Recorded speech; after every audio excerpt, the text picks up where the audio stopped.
ओम शांति। आज है 23 सितंबर, शिव बाबा की साकार मुरली। आज मीठे बाबा कहते हैं, मीठे बच्चे, हर बात में योग बल से काम लो। जो भी बातें आए उसमें योग बल से काम लो। बाप से कुछ भी पूछने की बात नहीं। तुम ईश्वरीय संतान हो, इसीलिए कोई भी असुरी काम ना करो। बाबा कहते, तुम्हारी इस योग बल की करामात क्या है? उत्तर, यही योग बल है जिससे तुम्हारी सब कर्म इंद्रियां वश हो जाती हैं। योग बल के सिवाय तुम पावन बन नहीं सकते। योग बल से ही सारी सृष्टि पावन बनती है। इसीलिए पावन बनने के लिए व भोजन को शुद्ध बनाने के लिए याद की यात्रा में रहो। युक्ति से चलो, नम्रता से व्यवहार करो। ओम शांति। रूहानी बाप रूहानी बच्चों को समझाते हैं, दुनिया में किसी को मालूम नहीं है कि रूहानी बाप आकर स्वर्ग की और नई दुनिया की स्थापना कैसे करते हैं। कोई भी नहीं जानते। तुम बाप से कोई भी प्रकार की मांगनी नहीं कर सकते। बाप सब कुछ समझाते हैं। कुछ भी पूछने की दरकार नहीं रहती। सब कुछ आपे ही समझाते रहते हैं। बाप कहते हैं, मुझे कल्प कल्प इस भारत खंड में आकर क्या करना है सो मैं जानता हूँ, तुम नहीं जानते। रोज रोज समझाते रहते हैं। कोई भल एक अक्षर भी ना पूछे तो भी सब कुछ समझाते रहते हैं। कभी पूछते हैं खान पान की तकलीफ होती है। अब यह तो समझ की बात है। बाबा ने कह दिया, हर बात में योग बल से काम लो, याद की यात्रा से काम लो, और कहाँ भी जाओ तो मुख्य बात बाप को जरूर याद करना है और कोई भी असुरी काम नहीं करना। हम ईश्वरीय संतान हैं। वह है सबका बाप। सबके लिए शिक्षा यह एक ही देंगे। बाप शिक्षा देते हैं, बच्चे स्वर्ग का मालिक बनना है। राजाई में भी पोजीशन तो होती है ना। बाबा कहते, प्रारब्ध भी बच्चों को पानी है। पुरुषार्थ कराने के लिए बाप आते हैं। तुमको कुछ भी पता नहीं था कि बाप कब आएंगे, क्या आकर कहेंगे, करेंगे, कहाँ ले जाएंगे। बाप ही आकर समझाते हैं। ड्रामा के प्लान अनुसार तुम कहाँ से गिरे थे, एकदम ऊंची चोटी से। जरा भी बुद्धि में नहीं रहता कि हम कौन हैं। अब महसूस करते हो ना, तुमको स्वप्न में भी नहीं था कि बाप आकर क्या करेंगे। तुम भी कुछ नहीं जानते थे। अब बाप मिला हुआ है तो समझते हो, ऐसे बाप के ऊपर तो न्यौछावर होना पड़े। जैसे पतिव्रता स्त्री होती है तो पति पर कितना न्यौछावर जाती है। चिता पर चढ़ने में भी डर नहीं होता। कितनी बहादुर होती है। आगे चिता पर बहुत चढ़ती थी। यहाँ बाबा तो कोई ऐसी तकलीफ नहीं देते। भल नाम ज्ञान चिता है, परंतु जलने की बात नहीं। बाप बिल्कुल ऐसे समझाते हैं जैसे मक्खन से बाल। बच्चे समझते हैं बरोबर जन्म जन्मांतर का सिर पर बोझा है। कोई एक अजामिल नहीं, हर एक मनुष्य एक दो से जास्ती अजामिल है। मनुष्यों को क्या पता पास्ट जन्म में क्या क्या किया। अभी तुम समझते हो पाप ही किए हैं। वास्तव में पुण्य आत्मा एक भी नहीं, सब हैं पाप आत्माएं। पुण्य करे तो पुण्य आत्मा बन जाए। पुण्य आत्माएं होती हैं सतयुग में। कोई ने हॉस्पिटल आदि बनाई सो क्या हुआ, सीढ़ी उतरने से थोड़े ही बच जाएगी। चढ़ती कला तो नहीं होती ना, गिरते ही जाते हैं। यह बाप तो ऐसा बिलेविड है जिस पर कहते हैं जीते जी न्यौछावर जाए, क्योंकि पतियों का पति बापों का बाप सबसे उच्च है। बाप बच्चों को अभी बाप जगा रही हैं। ऐसा बाप जो स्वर्ग का मालिक बनाते हैं। कितना साधारण है। शुरू में बच्चियां जब बीमार पड़ती थी तो बाबा खुद उनकी सेवा करते थे। अहंकार कुछ भी नहीं। बाप दादा ऊंचे ते उच्च है। कहते हैं जैसे कर्म मैं इनसे कराऊंगा या करूंगा, दोनों जैसे एक हो जाते हैं। पता थोड़े ही पड़ता है बाप क्या करते हैं, दादा क्या करते हैं। कर्म अकर्म विकर्म की गति बाप ही बैठकर समझाते हैं। बाप बहुत उच्च है, माया का भी कितना प्रभाव है। ईश्वरीय बाप कहते हैं ऐसा मत करो तो भी नहीं मानते। भगवान कहते हैं मीठे बच्चे ये काम नहीं करना, फिर भी उल्टा काम कर देते हैं। उल्टे काम के लिए मना करेंगे ना, लेकिन माया भी बड़ी जबरदस्त है। भूले चूके भी पाप को नहीं भूलना है। कुछ भी करें, मरे या कुटे, ऐसा कुछ बाप करते नहीं, परंतु यह एक्सट्रीम में कहा जाता है। गीत भी है, तुम्हारे दर की कभी नहीं छोड़ेंगे, तुम्हारे दर को कभी नहीं छोड़ेंगे, चाहे कुछ भी कहो। बाहर में रखा ही क्या है, बुद्धि भी कहती है जाएंगे कहाँ।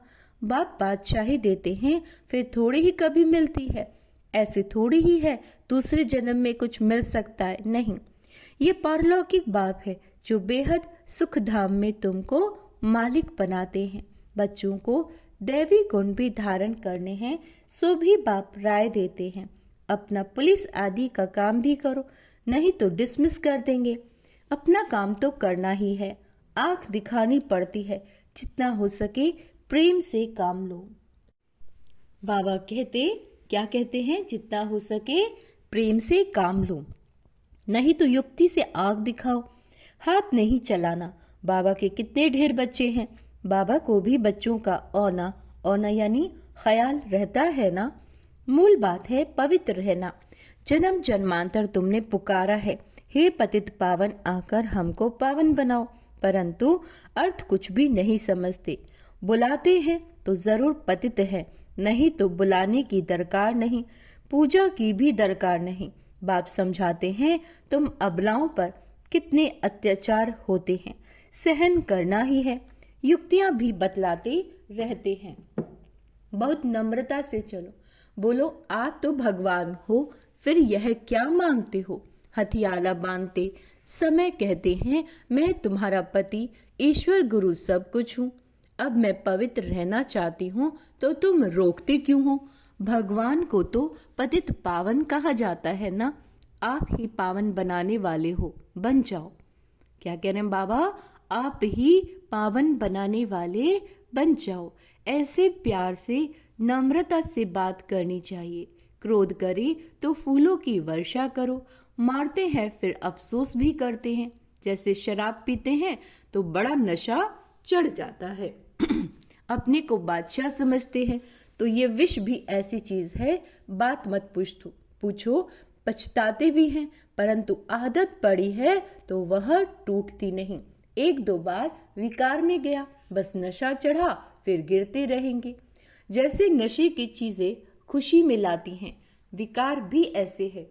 यहाँ फिर बड़ी मेहनत है, सिवाय योग बल के कोई भी कर्म इंद्रियों को वश नहीं कर सकते। योग बल की ही करामात है, तब तो नाम मशहूर है। बाहर से आते हैं यहाँ योग सीखने, शांति में बैठे रहेंगे, घर बार से दूर हो जाते हैं। क्या कह रहे हैं बाबा, घर बार से दूर हो जाते हैं। वह तो है आधा कल्प के लिए आर्टिफिशियल शांति, किसी को सच्ची शांति का मालूम नहीं। बाप कहते हैं बच्चे तुम्हारा स्वधर्म है शांत, इस शरीर से तुम कर्म करते हो। जब तक शरीर धारण ना करें तब तक आत्मा शांत रहती है, फिर कहाँ ना कहाँ जाकर प्रवेश करती है। यहाँ तो फिर कोई सूक्ष्म शरीर से धक्के खाती रहती है। वह छाया के शरीर होते हैं, कोई दुख देने वाले होते हैं, कोई अच्छे होते हैं। यहाँ भी कोई भले मनुष्य होते हैं जो किसी को दुख नहीं देते, कोई तो बहुत दुख देते हैं, जैसे कोई साधु महात्मा होते हैं। बाप समझाते हैं मीठे मीठे सिक्के लदे बच्चों, तुम 5000 वर्ष के बाद फिर से आकर मिले हो, क्या लेने के लिए। बाप ने बताया तुमको क्या मिलने का है। बाप आपसे क्या मिलना है, बाबा आपसे क्या मिलना है, ये तो प्रश्न ही नहीं है ना। आप तो हो ही हेवनली गॉड फादर, नई दुनिया की रचयिता, तो जरूर आपसे क्या मिलेगा, बादशाही मिलेगी। बाप कहते हैं थोड़ा भी कुछ समझ कर जाते हैं तो स्वर्ग में जरूर आएंगे। हम स्वर्ग की स्थापना करने आए हैं। बड़ी से बड़ा आसामी है, भगवान और प्रजापिता ब्रह्मा। तुम जानते हो विष्णु कौन है? और कोई को भी पता नहीं। तुम तो कहेंगे हम इनके घराने के हैं। ये लक्ष्मी नारायण तो सतयुग में राज्य करते हैं। ये चक्र आदि वास्तव में विष्णु को थोड़ी ही है। यह अलंकार हम ब्राह्मणों के हैं। अभी यह नॉलेज है, सतयुग में थोड़ी ये समझाएंगे। ऐसी बातें बताने की कोई में ताकत नहीं। बाबा कहते तुम इस 84 के चक्र को जानते हो। इनका अर्थ कोई समझ ना सके। बच्चों को बाप ने समझाया, बच्चे समझ गए। हमको तो ये अलंकार शोभते नहीं। हम अभी शिक्षा पा रहे हैं, पुरुषार्थ कर रहे हैं, फिर ऐसे बन जाएंगे। स्वदर्शन चक्र फिराते फिराते हम देवता बन जाएंगे। स्वदर्शन चक्र अर्थात रचयिता और रचना के आदि मध्य अंत को जानना। सारी दुनिया में कोई भी यह समझा नहीं सकते कि यह सृष्टि का चक्र कैसे फिरता है। बाप कितना सहज कर समझाते हैं। इस चक्र की आयु इतनी बड़ी तो बाबा कहते हो नहीं सकती। मनुष्य सृष्टि का ही समाचार सुनाया जाता है कि इतने मनुष्य हैं। ऐसे थोड़े ही बताया जाता है कि कछुए कितने हैं, मछलियां आदि कितनी। मनुष्यों की ही बात है। तुमसे ही प्रश्न पूछते हैं।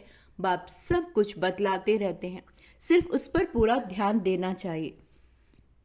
बाबा ने समझाया, योग बल से तुम सृष्टि को पावन बनाते हो, तो क्या योग बल से खाना शुद्ध नहीं बना सकते?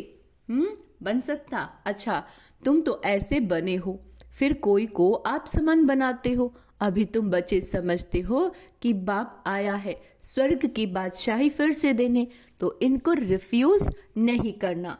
विश्व की बादशाही रिफ्यूज की तो खत्म, फिर रिफ्यूज यानी किचड़े के डब्बे में जाकर पड़ेंगे। ये सारी दुनिया है किचड़ा, तो इनको रिफ्यूज ही कहेंगे। दुनिया का हाल देखो क्या है। तुम तो जानते हो हम विश्व के मालिक बनते हैं। यह किसी को पता नहीं कि सतयुग में एक ही राज्य था। मानेंगे नहीं, अपना घमंड रहता है, तो फिर जरा भी सुनते नहीं। कह देते ये सब आपकी कल्पना है। कल्पना से ही ये शरीर आदि बना हुआ है। अर्थ कुछ नहीं समझते, बस ये ईश्वर की कल्पना। ईश्वर जो चाहे सो बनते हैं, उनका यह खेल है। ऐसी बातें करते हैं, बात मत पूछो। अभी तुम बच्चे जानते हो बाबा आया हुआ है। बूढ़ियां भी कहती हैं, बाबा हर 5000 वर्ष के बाद हम आपसे स्वर्ग का वर्षा लेते हैं। हम अभी आए हैं स्वर्ग की राजाई लेने। तुम जानते हो सभी एक्टर्स का अपना पार्ट है, एक का पार्ट ना मिले दूसरे से। तुम फिर इसी ही नाम रूप में आकर इसी समय बाप से वर्षा लेने का पुरुषार्थ करेंगे। कितनी अथाह कमाई है। भल बाबा कहते थोड़ा भी सुना तो स्वर्ग में आ जाएंगे, परंतु हर एक मनुष्य पुरुषार्थ तो उच्च बनने का ही करते हैं, तो पुरुषार्थ है फर्स्ट। अच्छा, मीठे मीठे सिके लदे बच्चों प्रति माता पिता बाप दादा का याद प्यार और गुड मॉर्निंग। रूहानी बाप की रूहानी बच्चों को नमस्ते। हम रूहानी बच्चों की रूहानी माता पिता बाप दादा को याद प्यार गुड मॉर्निंग नमस्ते। मीठे बाबा, शुक्रिया बाबा, शुक्रिया। धारणा के लिए मुख्य सार। आज बाबा कहते हैं, मीठे बच्चे, जैसे बाबा बच्चों की सेवा करते हैं, कोई अहंकार नहीं, ऐसे फॉलो करना। बाप की श्रीमत पर चल, विश्व की बादशाही लेनी है, रिफ्यूज नहीं करनी। बापों का बाप, पतियों का पति, जो सबसे उच्च है, बिलीविड है, उस पर जीते जी न्यौछावर जाना है। ज्ञान चिता पर बैठना है, कभी भूले चूके भी बाप को भूल उल्टा काम नहीं करना। हाँ जी बाबा। वरदान, खुशियों के अखूट खजाने से भरपूर, खुशियों के अखूट खजाने से भरपूर, सदा बेफिक्र बादशाह। खुश रहना है और बेफिक्र रहना है। खुशियों के सागर द्वारा रोज खुशी का अखूट खजाना मिलता है, इसीलिए किसी भी परिस्थिति में खुशी गायब नहीं हो सकती। किसी भी बात का फिक्र हो नहीं सकता। ऐसे नहीं प्रॉपर्टी का क्या होगा, परिवार का क्या होगा, परिवर्तन ही होगा ना। पुरानी दुनिया में कितना भी श्रेष्ठ हो लेकिन सब पुराना ही है, इसीलिए बेफिक्र बन गए। जो होगा अच्छा होगा। ब्राह्मणों के लिए सब अच्छा है, कुछ भी बुरा नहीं। आपके पास यह ऐसी बादशाही है जिसे कोई भी छीन नहीं सकता। स्लोगन: इस संसार को एक अलौकिक खेल और परिस्थितियों को खिलौना मानकर चलो तो कभी निराश नहीं होंगे। अव्यक्त इशारे: अब लगन की अग्नि को प्रज्वलित कर योग को ज्वाला रूप बनाओ। लास्ट सो फास्ट पुरुषार्थ ज्वाला रूप का ही रहा हुआ है। पांडवों के कारण यादव रुके हुए हैं। पांडवों की श्रेष्ठ शान रूहानी शान की स्थिति यादवों को के परेशानी वाली परिस्थिति को समाप्त करेगी। तो अपनी शान से परेशान आत्माओं को शांति और चैन का वरदान दो। ज्वाला स्वरूप अर्थात लाइट हाउस और माइट हाउस स्थिति को समझते हुए इसी पुरुषार्थ में रहो। अच्छा, ओम शांति।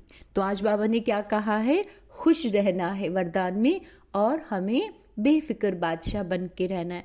किसी भी बात की चिंता नहीं करनी, क्योंकि हमारी चिंता करने के लिए स्वयं भगवान यानी हमारे पिता बैठे हैं।